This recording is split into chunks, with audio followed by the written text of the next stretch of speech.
मानली कहना बहिना भाई, कुछ दिन घरे में रह जाई।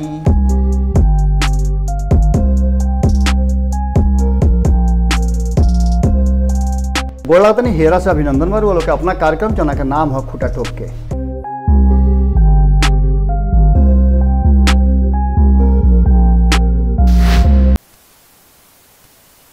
नमस्कार, भारत लाइव देख रहे हैं आप। 7 बज गए हैं, यानी खूटा ठोकने का समय आ गया है। खूटा ठोक में आज भी हमारे साथ बाबा मौजूद हैं। बिहार की राजनीतिक परिस्थितियों समेत बंगाल की राजनीति में जो बदलाव आने वाले हैं उन सब पर चर्चा होने वाली है। और बड़ी बात यह है, आपको शायद पता हो कि बंगाल से ही बिहार अलग हुआ था, लेकिन बिहार बंगाल को ज़्यादा प्रभावित करता है। यहाँ तक कि बंगाल के चुनाव में बिहार की धमक रही है। हर मामले में बिहार की चर्चाएं बंगाल में होती रही हैं। बिहार के प्रशांत किशोर बंगाल में जाकर दीदी को मजबूत कर पाए हैं या नहीं कर पाए हैं, इसका तो निष्कर्ष निकलेगा। साथ ही साथ ये भी निष्कर्ष निकलेगा कि आखिर बंगाल में अगर बदलाव होता है तो उसका बिहार में क्या असर पड़ेगा, देश में क्या असर पड़ेगा। पूरी बात सीधे बाबा से जानने की कोशिश करते हैं। नमन जी, रउओ के बहुत बहुत बधाई और धन्यवाद। बड़ा मेहनत रुआ कर रहल बनी, अकेले सारा चैनल के संभाल रहल बनी। एक साथ साथ भारत लाइव के तमाम दर्शक के जौन रुआ के साथे बड़ी मजबूती के साथ खड़ा बा लो और काफ़ी अप्रिसिएशन भी मिल रहा बा। हम अधिकतर लोग के कमेंट भी पढ़नी है। इस सब में सबसे ज़रूरी चीज़ बा कि हमनी के बिहार से जुड़ल बन जा। देश के बात तो हमनी करबे कर ले, लेकिन बिहार हमनी के थोड़ा सा ज़्यादा हियरा के करीब रहेला। कारण बा कि बिहार जौन अब स्थिति से गुजर रहा बा, वो स्थिति में एक तो कोरोना और दूसरा राजनीतिक अस्थिरता, ये दोनों बड़ा बेचैन कर रहा बा। और आम जनता जौन घर में बैठ करके लॉकडाउन में अपना के कैसे सुरक्षित रखे के प्रयास करता रहे, उनका खातिर जानल बहुत जरूरी बा कि आवे वाला समय काकुल हो रहा बा। हालांकि केंद्र सरकार और भारतीय जनता पार्टी की जौन शीर्ष नेतृत्व बा, उस सारा बात के अब चुनाव खत्म हो गया के बाद कहता कि ना सब कुछ ठीक बा, हम सब कुछ ठीक करे के तैयारी में बानी, केहू घर से मत निकलो, मास्क पहनो, हम तो व्यवस्था में लागल बानी, कहीं कोई समस्या ना हुई।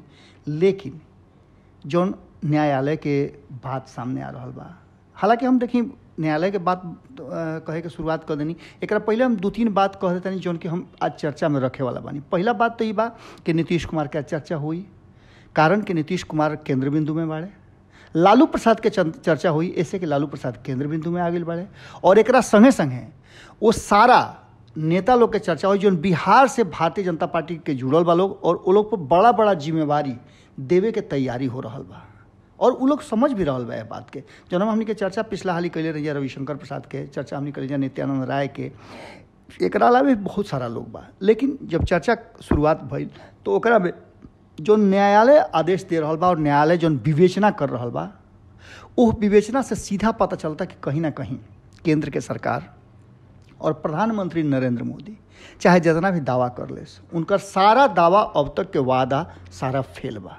चाहे वो 15 लाख लोग के खाता में देवे के होके, या फिर इस देश के युवा लोग के नौकरी देवे के होके। एक साथ साथ एक और बड़ा बात हो रहा बा कि 1 तारीख से 18 साल से अधिक उम्र के लोग के वैक्सीनेशन के बात रहे, वो शायद अब संभव नहीं खे लागत, कारण कि तैयारी पूरा नहीं खे भइल। खैर, सरकार के अपन स्ट्रेटजी होला, अपन तंत्र होला, वो तंत्र के हिसाब से लोग के चीज़ रखल जाला। बट अक्सर बाबा हमने देखा है कि नोटबंदी हो या शराबबंदी हो या कोई भी इस तरह का डिसीजन जो बड़ा सरकार लेती है, लॉकडाउन ही हो, तैयारी नहीं करती है, किसी तरह का प्लानिंग नहीं हो दिखता है हमें। नमन जी, तैयारी तो ऊ न करी जरा घर में शादी ब्याह हुई, जे शादी ब्याह के मर्मे नहीं खे जानत, जे पारिवारिक स्थिति के जानते नहीं खे, वो का जानी। हम इस बात के कोनो तंज में नहीं कहत, हम व्यवहारिकता के बात करते नहीं। प्रधानमंत्री जी हमार और या बिहार के मुख्यमंत्री जी भले ही पारिवारिक जीवन से शुरुआत कैले रहे, लेकिन पारिवारिक जीवन में बाड़न ना, ऐसे उनका पारिवारिक जीवन के अनुभव और दुख सुख शायद उनका समझ में कम आवत होके। लेकिन खैर, हम बात बिहार के कर चल रही हैं। जब जब भारतीय जनता पार्टी के देखो, भारतीय जनता पार्टी वो भुखाइल शेर के तरह आ घवाइल के तरह हो जाला जब जब ओकरा कहीं थोड़ा सा कमी महसूस होला। याद करी रुआ कि 2015 में जब घवाहिल भई रहे बिहार में, तो का कैले रहे, कौन ऐसा षड्यंत्र ना भर माथा पर पट्टी लगा करके आ सुशील मोदी घूमत रहन कि हमरा के मारल गई, कूटल गई, पीटल गई, आ लालू प्रसाद बार बार कह के पटिया खोल के दिखाओ ना, पटिया खोल के दिखाओ ना। अब भाग गए थे। हाँ, पट्टी खोल के ना देखौले। अब चली हो सेफ्टी उफ्टी के डर से ना खोल हुई है, वो अलग बात बा, लेकिन वो घड़ी तो ये बुझा गई रहे कि कहीं ना कहीं भारतीय जनता पार्टी बेचैनी में ज़्यादा बा और सुशील मोदी के बेचैनी ज़्यादा बढ़ गई रहे। ये बेचैनी 18-19 महीना के बाद वो पूरा कर लेने कर चर्चा कई हाली हो चुकल बा, फेरे खाली बेचैन हो गई बा और उनकर बेचैनी धीरे धीरे बढ़ रहा बा। वो केंद्र में भेजल गई है कि केंद्र के बात करस तो सीधे बीते विभाग पर अपन हाथ रख देता रहे, जहाँ जाता रहे ओजा हाथ रखे के तैयारी करता रहे, लेकिन बिहार से उनका मुंह खत्म नहीं खे होत।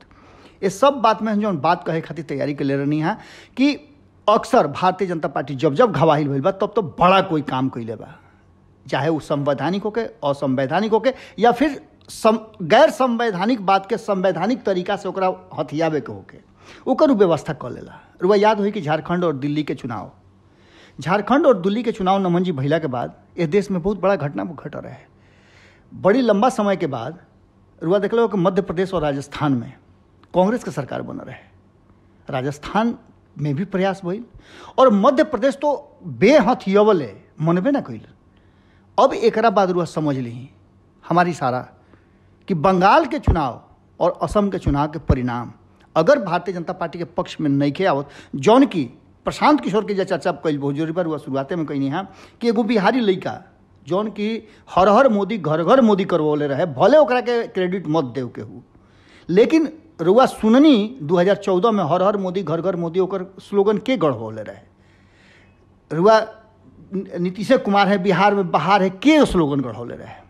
अभी दोनों साथे नहीं खन तो उहे वो घवाहिल हो गई बाड़े। तो घवाहिल होकर के जब उनका के नरेंद्र मोदी और अमित शाह अपना खेमा से बाहर कैले तो ओकर परिणाम 2021 साल के अंदर में 2015 में दोनों जना के दे दिले। बिहार उनका हाथ से निकल गई, भले बिहार के बाद में लोग हथिया लिहल, जौन कि हम बात कर रहा बानी कि बंगाल चुनाव के बाद भी हो सकेला।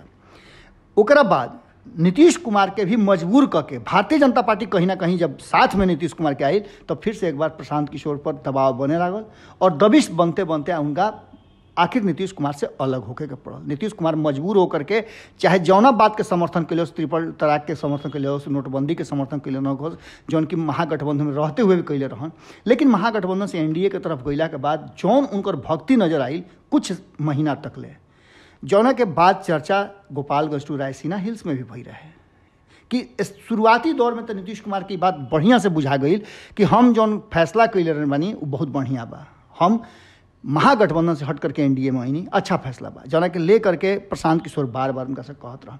और प्रशांत किशोर जब निकल करके जदयू से गई तो उनका मन में वो बड़ा खीस रहे, खीस ई रहे कि उस ई बात सोच ले रहन कि लालू प्रसाद और अन्य विपक्षी नेता के साथ मिल करके 2020 के जो चुनाव भइल हा वो 2019 और 20 के चुनाव में कहीं ना कहीं नरेंद्र मोदी के सामने नीतीश कुमार के खड़ा करके उनकर मनसा रहे, लेकिन ये उनकर मनसा पूरा ना भइल। नीतीश कुमार बीच रास्ता में उनका के छोड़ दिले। अब वो सीधे टारगेट कैले बड़ा कि ममता बनर्जी हो सकेली जो विपक्ष के नेता बनस। देखिए बात बहुत गंभीर बा और बात बहुत ज़्यादा सोचे वाला भी बा, चूँकि राजनीतिक रूप से देश में एक विकल्प के तलाश जबरदस्त ढंग से हो रहा बा और ममता बनर्जी अगर लीड ले लेता रही और अगर पिछला अपन परिणाम जो रहे, पिछला जो रिजल्ट रहे ओकरा के दोहरा लेता रही तो ई रुआ समझ ली कि विपक्ष के नेता के रूप में एगो चेहरा सामने मिल जाए, जो कि नीतीश कुमार के बनावे की तैयारी 2014 से लगातार चलत रहे और ये बात लगभग हो भी गई रहे। अब एकरा में सबसे बड़ा बात बा कि बंगाल के चुनाव जैसे ही आई हल्फा जो बिहार में मचल बा, वो हल्फा काहे खातिर मचल बा वो समझता नहीं, बिहार के जनता भी समझता रहे। कोरोना से बेसी हल्फा राजनीतिक रूप से मचल बा और एकरा संगे संगे दुर्भाग्य बाबा कि मतलब एक घड़ी कोरोना के राजनीति होके के चाहत रहे लेकिन राजनीति के कोरोना होता। बिल्कुल बिल्कुल, माने राजनीतिक लोग के कोरोना भले ना हो भई लोग के, लेकिन बिहार के कोरोना जरूर हो गई बा और बिहार के कोरोना राजनीतिक रूप से भी पूरी तरह से क्वारंटाइन ई नेता लोग बैठल बैठल ऐसा नहीं है कि कुछ नहीं करत, आपन रणनीति आपन राजनीति पूरा जम के कर रहा बड़न और इस सबके इंतजार बा कि जो हल्फा मचल बा ओकरा बाद के जो शांति हुई वो शांति का को लेकर के आई। बिहार और बिहार के भविष्य बार बार हमने के कहतन यही बात हो सकला, हमें गलत भी हो सकी ले जा, चूँकि एक विश्लेषण हो और ये आकलन हो, जौन कि आकलन रिकॉर्ड बता रहा बा, पिछला इतिहास बता रहा भारतीय जनता पार्टी के कि भारतीय जनता पार्टी अगर बंगाल में बंगाल शेर से घवाहिल भइल तो ई रुआ बुझली कि दवाई करावे खातिर बिहार में जरूर आई, और बिहार में आई तो बिहार में नीतीश कुमार ओकरा साथे ना रही हैं। ई बात भी पक्का बा, कारण कि मध्य प्रदेश में रुआ देखले हो कब कि मध्य प्रदेश में पूरा के पूरा कांग्रेस खाली हो गई रहे। और हमरा फिर बात याद आ गई जो रुआ कहले रही कि कांग्रेस के कई नेता संपर्क में बा नीतीश कुमार के सबसे करीबी के, जिनका नाम हुए अशोक चौधरी। बाबा, बंगाल के भी इतना आसान नहीं है लगत परिस्थिति, जितना आसानी से रिजल्ट चाहे प्रशांत किशोर का या भाजपा अपना फेवर में बताता, बंगाल में भी परिस्थितियाँ फंसत लगता। बिल्कुल बंगाल में जो स्थिति बा, लेकिन एक बात बा नमन जी, इस सब में जितना कॉन्फिडेंट प्रशांत किशोर नजर आवता रहे, वो यह बात के जरूर बता रहा बा, चूँकि प्रशांत किशोर के 2 दिन पहले ट्वीट आइल है और ट्वीट में तंज कसले है दोनों के जी। एक तरफ जहां नीतीश कुमार पर तंज कसले बड़े, बिल्कुल, दूसरा तरफ वो नरेंद्र मोदी पर भी। और साथ साथ एक और बात बहुत महत्वपूर्ण बा कि अमित शाह के चुप्पी, अमित शाह पर बड़ा दूसरे का हमला उन्होंने किया। बिल्कुल, अमित शाह के चुप्पी, जेपी नड्डा के चुप्पी। हालांकि चुप्पी के अर्थ दूसर भी हो सकेला कि कहीं ऐसा तना कि तख्ते पलट मत हो जाए जी। कारण कि जरा हाथ में सत्ता रहला ओकरा हाथ में बहुत कुछ रहला। रुआ याद हो कि मैं इशारा करता हूँ कि ड्रामा अभी बंगाल में बाकी है। बिल्कुल, 2014 से पहले रुआ याद हुई कि न्यायालय ही, जो न्यायालय के शुरुआत हमने के शुरुआत में हम कहनी है कि न्यायालय बहुत कुछ विवेचना करला। न्यायालय के ही विवेचना बा कि जितना भी संवैधानिक संस्था बाड़े वो तोता बन कर रहता रहे। अगर कहीं तोता पिंजड़ा में बंद भेटा गई तो ई रुआ समझ लें कि बहुत कुछ बदली, और बदली तो निश्चित रूप से बिहार में भी बदलाव हुई। और बंगाल के परिणाम भले बंगाल में आवत होके, लेकिन ओकर असर बिहार में हुई। एकरा पीछे 2-4 चीज़ और कहल बहुत जरूरी बा। रुआ याद हुई कि बिहारी और उत्तर प्रदेश के लोग के ममता बनर्जी चोर बेईमान भी कहले रही, आवेला लोग लूटपाट करे इहो कहले रही। एकरा साथ साथ एक और घटना घट रहे कि बिहार के ही एगो या पुलिस प्रशासनिक अधिकारी के हत्या हो गई रहे। एक और यादव के रुआ देखले हो कब कि वजह से हटावे के स्थिति आ गई और ओकरा के निलंबित कइल गई बा शादी ब्याह वाला मैटर के लेकर के। इस सारा बात घुमा फिरा करके कहीं अगर एक तरफ से ममता बनर्जी करत रही तो वो अपने ना करत रही, उनका से करवावल जात रहे, जौन की स्ट्रेटजी के हिस्सा रहे प्रशांत किशोर के। और हाँ, और ओकरा पीछे पीछे भारतीय जनता पार्टी के लुझवा दियल गई। तो वो ना बुझा जैसे दाना छीट दिया, दाना छीटला के बाद शिकारी आएगा, जाल बिछाएगा। जिस तरीके से बिहार में तेजस्वी यादव के बयान को बाबू साहेब वाले तोड़कर पेश किया गया, उसी तरह ममता बनर्जी का बयान भी, जो उन्होंने कहा कि भाजपा वाले बिहार और बंगाल से गुंडे लेकर आ रहे हैं, तो बयान को उसको भी तोड़ मोड़ कर पेश कर दिया गया जी। और मुख्य मुद्दा जौन की मुद्दा रहे ममता बनर्जी के बार बार टारगेट करे के, ओकरा से हटा करके और बिहार और वर्सेज बंगाल करा दिहल गई, यूपी करा दिहल गई। यह बात से समझ सकिले कि एगो बिहारी सब पर भारी, और कैसे भारी पड़ता रहे का हुई, ये तो 2 तारीख के पता चली। बिहारी बहुल क्षेत्रों में तो भाजपा अच्छा कर रही है, बंगाल में साफ तौर पर दिख रहा है। जहाँ हिंदी भाषी जनसंख्या है वहाँ भाजपा अच्छा कर रही है, लेकिन उससे सरकार नहीं बनने वाली है। आप एक महत्वपूर्ण हस्तक्षेप जरूर कर सकते हैं, लेकिन कहीं ना कहीं क्लीन स्वीप इस बार भी लग रहा है कि शायद ममता बनर्जी कर जाए।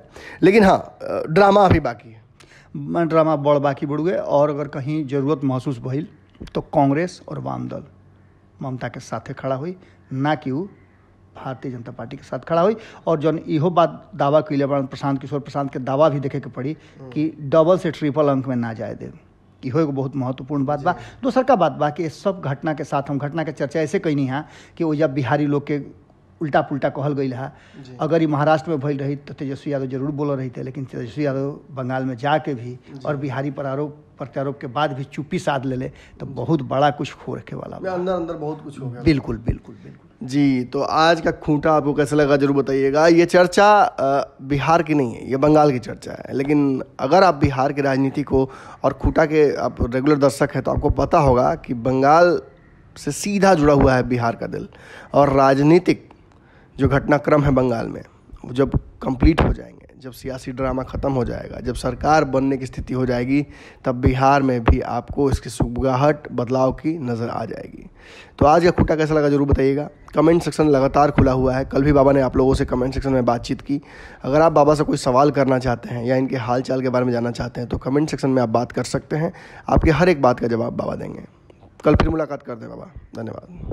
अगर ये वीडियो पसंद आई और वह बिहार के राजनीति और बिहारियत से सरोकार रखेनी तो सब्सक्राइब बटन दबा के चैनल के सब्सक्राइब कर ली। ओजे एगो घंटी बा, ओकरा बटन दबा देला से कुल सटीक और मारक खबर रुआ मुफ्त में मिल जाई। अगर रुआ पत्रकारिता के हमनी के नया प्रयोग में सहयोग कर चाहतानी तो ज्वाइन बटन दबा दी। पेटीएम नंबर नोट कर ली 9386816700। धन्यवाद।